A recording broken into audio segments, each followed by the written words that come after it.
Waiting, epic night in Birmingham, ups and downs and more ups and more downs, and a brilliant main event as ever. Thrilling from Amir Khan. And Amir, a few words first on your victory before we go to the floor. Yeah, first of all, thanks for all being here, guys. You know, we just met Samuel Vargas. I have to say, you know, he came to win today. I've been in the ring with many fighters where when you put it on them, you hit with a good combination, you start backing off. You don't want to get hurt, but with Samuel Vargas, he kept coming forward and wouldn't take a step back. Then I had to go back to boxing skills.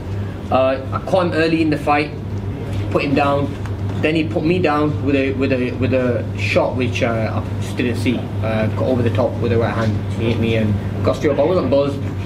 Got up, shook myself off, and then I thought in the 5th round, I thought I had him gone. Then cut his face up, and I thought he's gone. I had him on the ropes, and couldn't believe the referee kept let him go on. But then again, it was good because when I went in the corner, Joe did say to me, "Look, we want to go the full distance with this guy. We want to get the rounds under our belt because if you look at the last fight against Greco, can't really call that a fight. It happened in 39 seconds. This fight, we got everything we needed to. We got the experience. We got being in the ring, doing 12 rounds, getting the feel of being in the ring again. You know, I mean, last time I went more than one round was about 3 years ago. You know, so I'm very happy with my performance. I'm happy with the way the fight was. I want to thank Birmingham for turning out and being such great fans. And I had nothing against Samuel Vargas. Samuel Vargas is a great fighter, and I wish him all the best. I don't think he's ever trained as hard. I mean, he said it himself. He's never trained so hard for a fight in his whole career. I mean, why does Eddie give all these guys 10 weeks? I mean, he's telling me that when he fought Garcia, he only had like a week, and when he fought Spencer, like 2 weeks. I'm like, why didn't he get like 3 weeks against me? At least 3 weeks would have been alright, but I mean, to get 10 weeks. But look, this is boxing. I only want to fight the best, and I'm happy with the performance. You can say what you want. I'm happy the way the fight went, and I learned so much from this fight than I would have if I knocked him out in 1 or 2 rounds. Guys, open to the floor. In your opinion, your preference, take everyone else out of the equation. Would you prefer Manny or Kell Brook next? Look, both fights are massive, but Manny is so what I would love to fight first. You've always wanted that one. I've always wanted that fight before him, Kell Brook, you know. I mean, we train together, and I do so well against southpaws. I do better with southpaws than I do with the orthodox fighters. I've got 100% record against them, and yeah, it'd be more like a tactical fight, you know. But let's see what happens. I mean, me and Eddie are going to sit down next week and see what the options are. End of the day, look, we're businessmen, and what makes the best financial movement, we're going to take that. Eddie, what do you think's most likely? Again, as Amir said, like it's all about the money that's on offer. I mean, we haven't yet sat down and look at the black and white numbers and said this is the Pacquiao fight, this is the Brook fight. And the truth is we don't know the exact number we can get Manny Pacquiao for yet, and we don't know the exact number we can get Kell Brook for yet. So there's a lot of work to do. Financially, they're both huge fights, huge fights. In fact, if the fights take place in the UK, the Brook fight makes more money for Amir Khan for various reasons, but there is the opportunity, the Pacquiao fight, to attract international money to that fight. The Pacquiao fight is a bigger fight than the Brook fight internationally. The Brook fight is a bigger fight for Britain, but Amir is a global star, and we have to look at all kinds of different things. But you know, the 2 initial fights that we planned, done with, and the most pleasing thing is that he got 12 rounds, because I see that as the comeback fight after Canelo, not Fielder Greco. So to put on a performance like that after being out for so long, I think he's great. And then we'll sit down next week. I think the main thing to look at is, does Amir Khan box in December, or does he box in February? Because Manny Pacquiao wants to box in December, and actually so does Kell Brook. So you know, it's a case of if the opportunity arises, I think he jumps into a December fight. But again, the next 2 weeks are crucial to map everything out. And again, it's just a numbers game at the end of the day. You know, all these guys now, Kell, Amir, Manny, they're all in the final phases of their career. They want the biggest fights possible for the biggest amount of money. Have you got a date and a venue penciled in? I think we look at the 15th or the 22nd. you know, I mean, there's rumours of other fights on the 1st and stuff like that, and I think he'd need as much time as possible.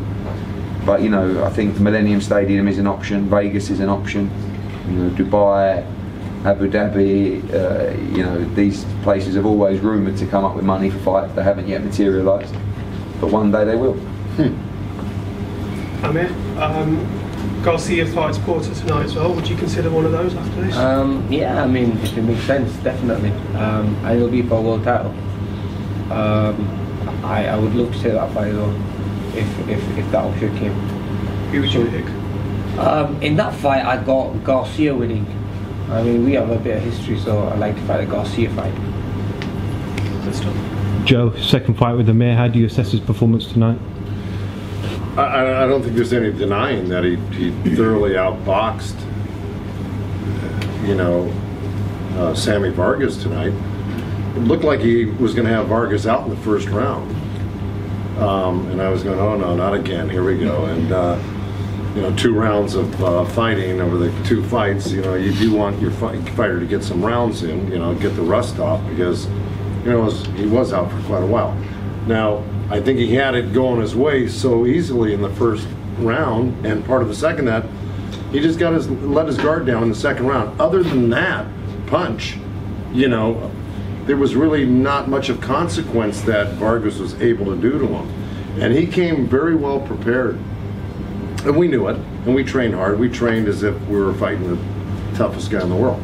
But I gotta say, I think the performance was fantastic. Look at, I mean, poor Sammy took a lot of shots. I thought they were going to stop it in the 5th round with that flurry. There were several times he got hurt. He got dropped. He took that flurry on the ropes. He got sent to the ropes another time where the ropes saved him from going down. He took a thorough thrashing tonight, but showed his mettle. He was just really brave and really in great shape. And he came here to win, no doubt. This was no guy coming here to pick up a paycheck. So he raised his game, and he raised his reputation tonight by putting on a great determined performance. Unfortunately, he ran into a guy, and he said it as much in the locker room. He goes, your legs are just, you know, I've never fought anybody with legs like yours. In other words, how he can outmaneuver guys, and he did well. And then he would flurry and hit this guy with hard, solid shots. You saw the blood coming out of the mouth, the nose was cut, the eyes were swollen. This guy kept on coming. So, you know, I think even higher rated guys wouldn't have taken the punishment that Sammy took tonight and kept coming. I thought it was a brilliant performance.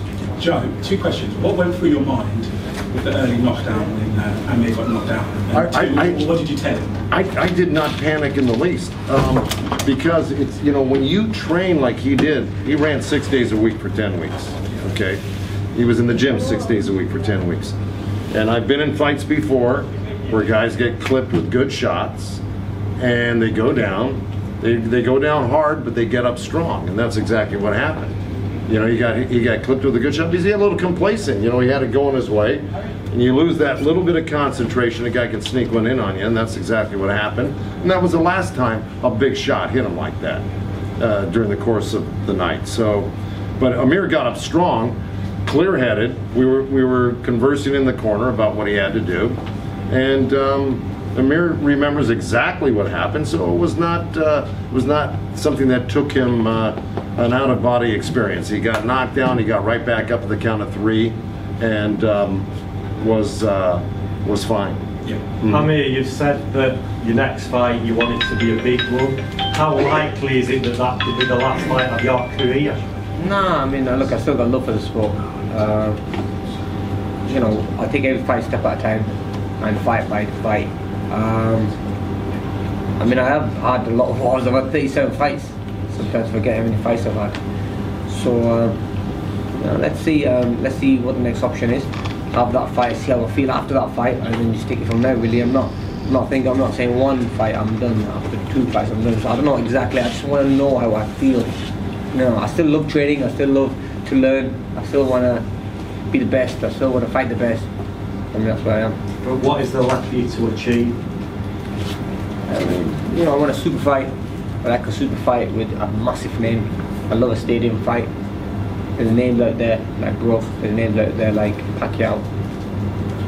So I mean, I think that would be perfect. One question is also about audience जैसा कि आपके साथ दो पाकिस्तानी नौजवान भी थे, उस्मान और कैस, वो भी आज मुकाबला जीते हैं, तो कैसा महसूस करते हैं और आप कैसा देखते हैं पाकिस्तानी जो नौजवान है ब्रिटिश पाकिस्तानी उनमें जो टैलेंट है उसको किस तरह देखते हैं, खासतौर पर आपको देखते हुए जो बॉक्सिंग में आ रही है? पाकिस्तान का टैलेंट बहुत अच्छा है, मेरी फाइट थी और वो कैस भी था और उस्मान असलम भी था आज। Pakistan slowly boxers are getting more involved और पाकिस्तान में भी ऐसे फाइटर्स, मैंने खोली है एक जिम आमिर खान एकेडमी, उधर भी फाइटर्स जाते हैं ट्रेनिंग करने के लिए, बॉक्सर्स जाते हैं पाकिस्तान के उधर ट्रेनिंग करने के लिए, so it's very good and I think we just have to motivate now. अभी Imran Khan is prime minister, so I think Imran Khan should promote sport, and I think Imran will.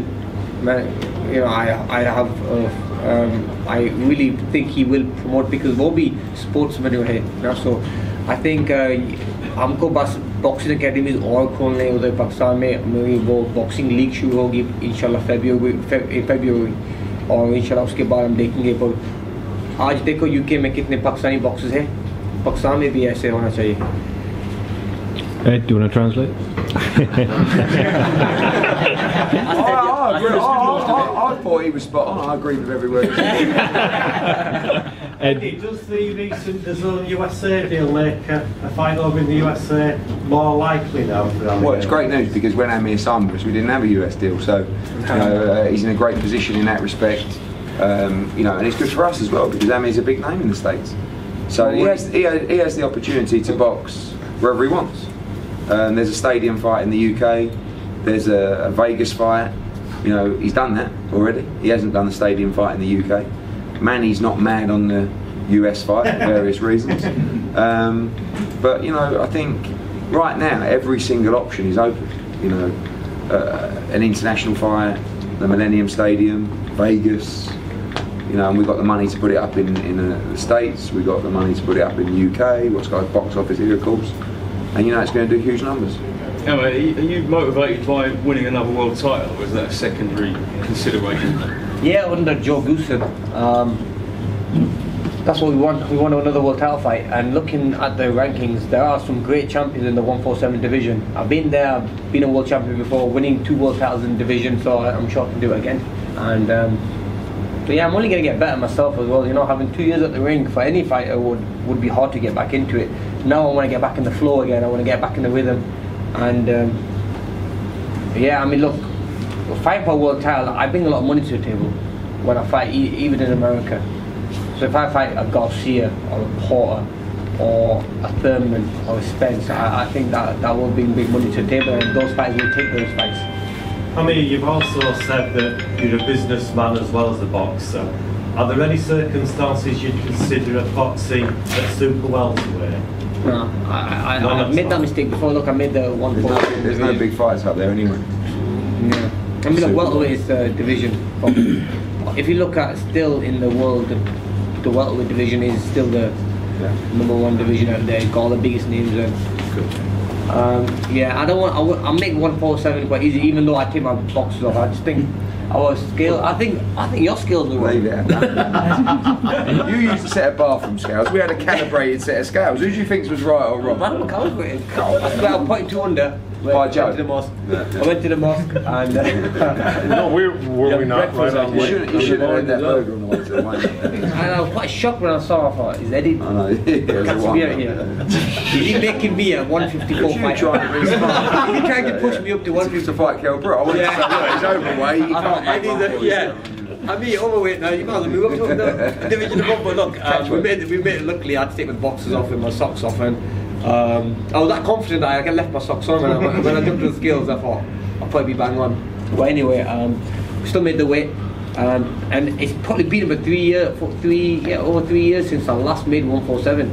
That was against Algeria, so ages, So it's good to be back in that mix again now.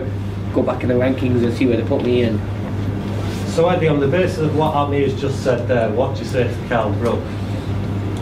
About what? About the weights. No, Amir's made it clear, and Kell's made it clear. 147 is where that fight would be if it was to take place. Yeah. Hand on heart though, Amir, who are you going to choose in a couple of weeks' time? Manny Pacquiao or Kell Brook? Don't get me wrong, I like the Manny Pacquiao fight. and I've said that he probably would be my first pick, depending where the fight's going to be though, you know what I mean? But then this is where we see the numbers and what makes more sense. What means more to your legacy? Man is a legend. I mean look, man is a legend in the game, and to beat him, who's an 8-time world champion, was massive. So if you were to and we have choose a an great order, storyline as well. Pacquiao first and then Cobra. Yeah, 100%.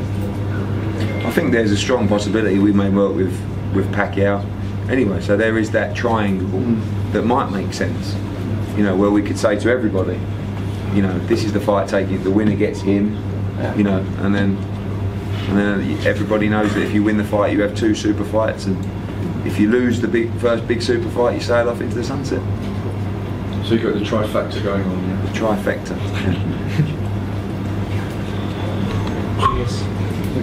All right, thanks everyone for coming. Thank you very much. Okay guys, usually there's someone from Matchroom running this shit, but I came from Canada. We're gonna start a press conference quickly, just for the Sam side. Feel free to ask any questions. I'll take everyone selecting by the hand, or you guys can just go direct actually. Go ahead. No questions? Sit then. You guys just watched that fight? No questions? Samuel, do you want to just give us your overview of your thoughts on the fight? It was a good fight, man. I mean, I thought I had him in the second round. Just you know, I had him, put him down hard, but the bell saved him. You know, it was too close to the bell. I dropped him hard, man. I was really pumped. But you know, the bell was just right there, and then that was the end of the round. And then he just used his speed, man. It's a great boxer, awesome speed. And you know, every time I was just a little bit away from the right hand, from the left hooks. And yeah, like I said, man, I gave everything I had, man. I have no excuses. You know, I thank my team, my promoter, Chris Johnson, Greg, and everybody in my team. That's all.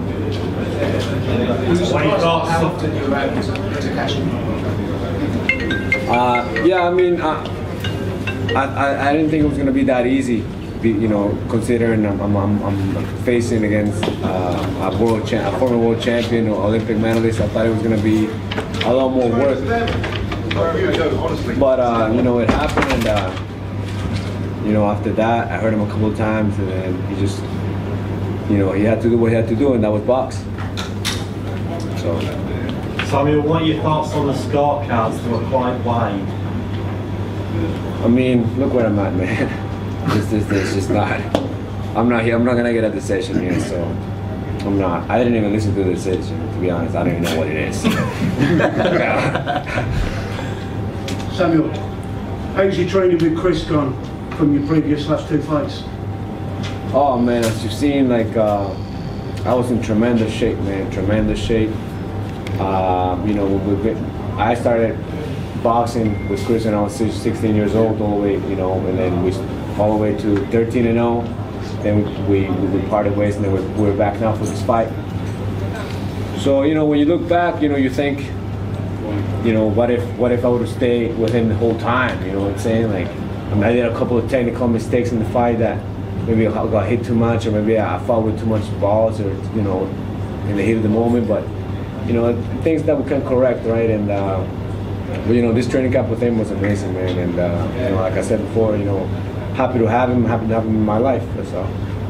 Samuel, can you give us your assessment of Amir's hand speed and his power compared to some of the other guys you've been in against?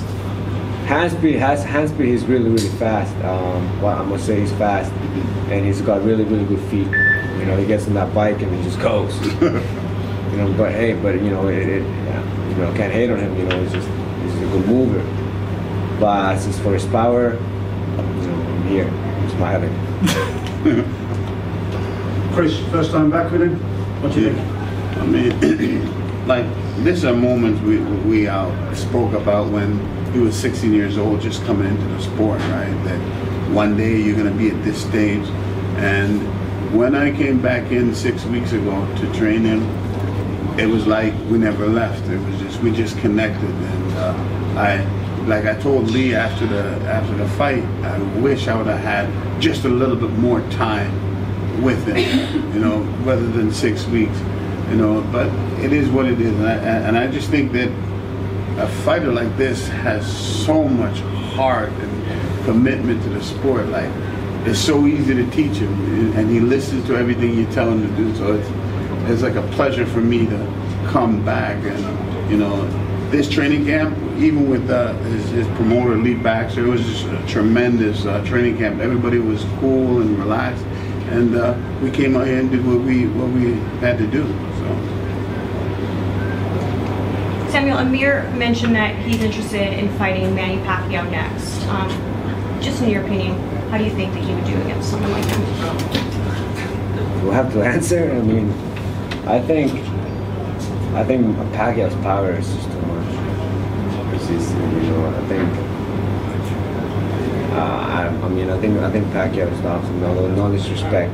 You know, I've been there with the Spence. I've been there with Garcia. No disrespect to Amir. I mean, I just obviously I just got outboxed.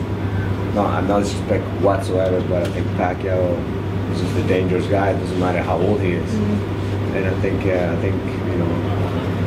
Pacquiao has the advantage on that one. And having been in the ring with Errol Spence and Danny Garcia, there is also the possibility of him going back and getting a rematch with Danny, or even possibly facing someone like Errol Spence. How does he rank in the other two? I don't see him in that, and I don't see him in that mix. I can't see it. I just can't see it. And what's next for you? Are you going to take a break? Just go home, see my mom, see my family, rest a little bit, and then go back to the gym. Go back to the gym and work, and it's another day for me, right? The first time we worked with Greg, first time Sam worked with Greg, I think it was a pleasure. Greg learned that he never met someone that was so easy to work with, so I think we both, all of us have to go back to the drawing board and think, is 147 where Sam needs to be? His last fight, even if you look on BoxRec, we made 143 the wrong way. Him and I trying to Google stuff and trying to figure it out, and then Greg said, I'm surprised you guys are alive. So he made 146, I think it was the night before, and went to sleep, and peed in the morning. Like, so I think it's something with a possible 10, 12 week camp, go down to 140. You just saw what he did at 147. He could have stopped this fight. He was inches away, 2 times got saved by the bell. At 140, the guy doesn't get up from that shot. So I can't guarantee that's the direction we're going, but it's definitely a long conversation we're going to have while we enjoy the rest of the summer. It's cold over here. Yeah, it's cold. Anything else? Chris, what's your camp going to be now in the next 6 weeks with him? Are you looking at planning before Christmas, anything? What do you mean that? So as far as training? Training, matchup? You know, it's up to his promoter what he does from here. He is get in control of every aspect, but I just want to, you know, set the technical aspect of everything where he's there's like today he kept on doing this, and that's how he got caught and dropped. So we have to go back and erase that out of his memory. We have to sit down and take that out of his skill set, because I think that when he had his hand here, he didn't get hurt, but it was a habit that he was forming. So you can't break a habit just like that. So we have to go back to the drawing board and break that habit, because once he did this, the shots didn't come nowhere. And you know, Amir was frustrated because he couldn't hit him. When he did this, boom, he got hit with a left hook. So those are just little technical stuff that we have to change. After that, he's golden. He's got everything else: power, heart, drive, commitment. You know, so just little technical stuff. Perfect. All right, thanks, guys. Hopefully we'll see you in England soon, maybe after the holidays. We'll see who's in 140 that wants to get shook up. I'll talk to Eddie.